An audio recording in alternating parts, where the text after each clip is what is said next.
Stop buying blackworms. You don't need to. This setup costs next to nothing to reproduce and will give you blackworms on demand without a filter, no air pump, and most importantly, no smell like the white worms. In this video, I'll show you exactly how to set up your own little farm. And if we get this right, your tropical fish are going to treat you like a god around the aquarium.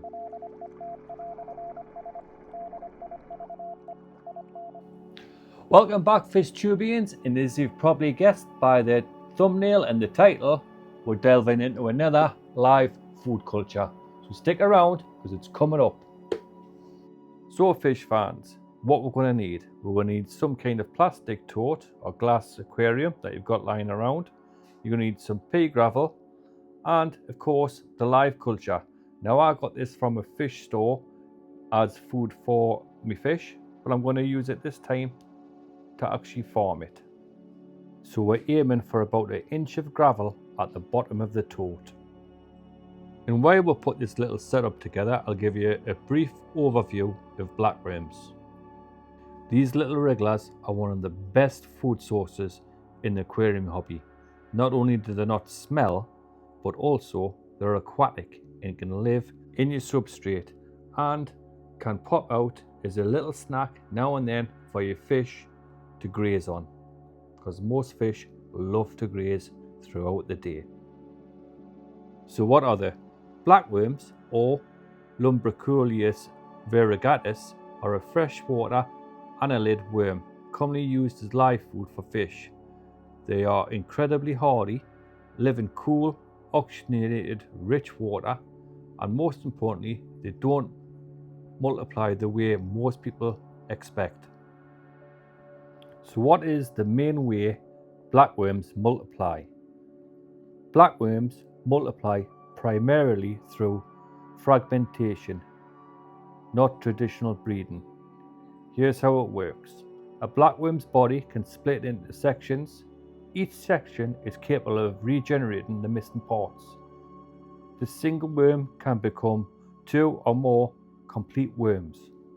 So if the worm's stressed, damaged, or even moving through dense material, it can break apart, and instead of just dying, each piece grows into a complete new worm, hence the need for the nice clean gravel.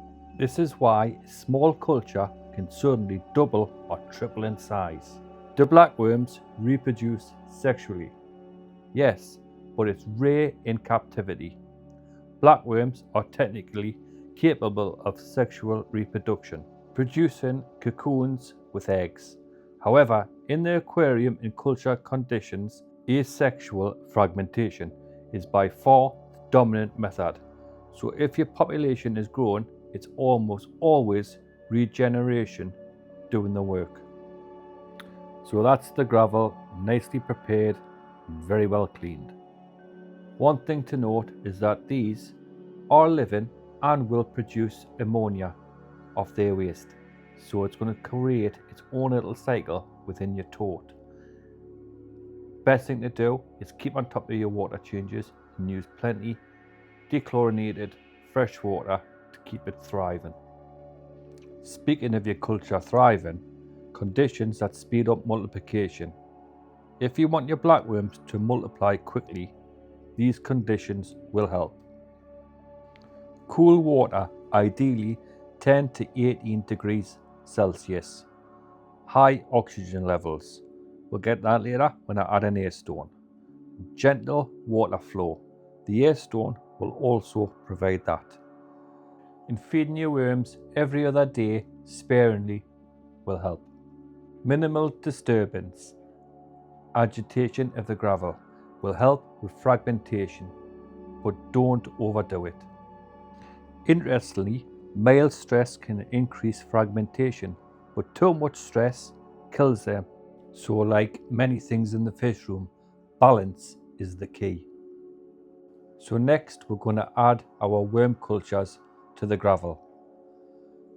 Just going to get them acclimated to the water temperature that's in the tote, and then we'll release them.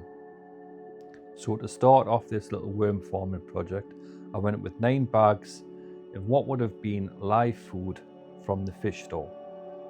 But like I said before, I'm just going to add them to the gravel and let nature do its thing. Why they seem to multiply overnight? Because regeneration happens internally. You don't see babies or eggs. One day you'll have the 50 worms that you've purchased, the next you'll have 200. They don't breed overnight. They split and regrow. Common mistakes that stop multiplication. A few things will crush a blackworm culture fast.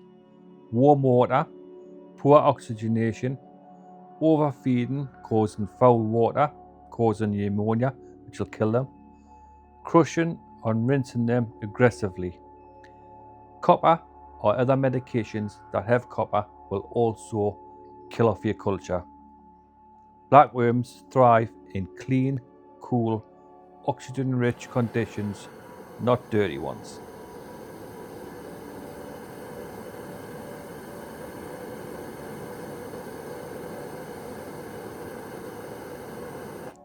So let's get on with adding air stone. And you know my preferred method, heating the tube and pushing it through to make that perfectly sealed hole. As you can see, it gives you a little ring and it doesn't crack. Next, we'll add an air stone through the top of the lid just to agitate the water best we can. And then that creates the sealed lid to keep any dirty contaminations out of the tank, well, out of the tote. Then, like all farmers, all we have to do is sit back and reap the benefits after nature has run its course. Next, how are we going to feed these worms to keep that fragmentation continuously happening?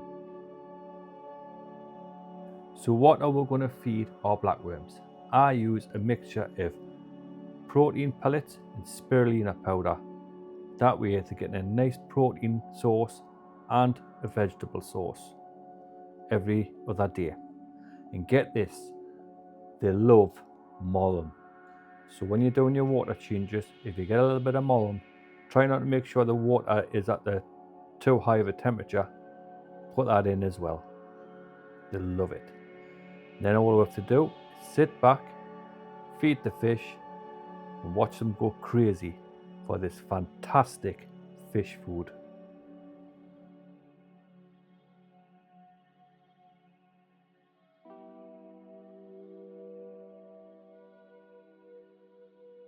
So that's it for this one. Hope you've liked it. If you have, you know what to do. Drop it a like, give it a hype, do all that funky stuff. So let's have a quick recap. What do I need to do to keep blackworms?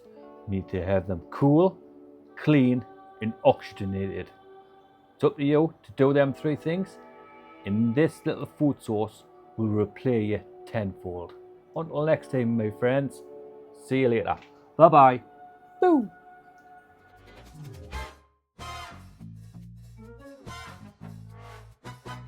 And if you want to watch the one about white worms, it's here for you to press on next.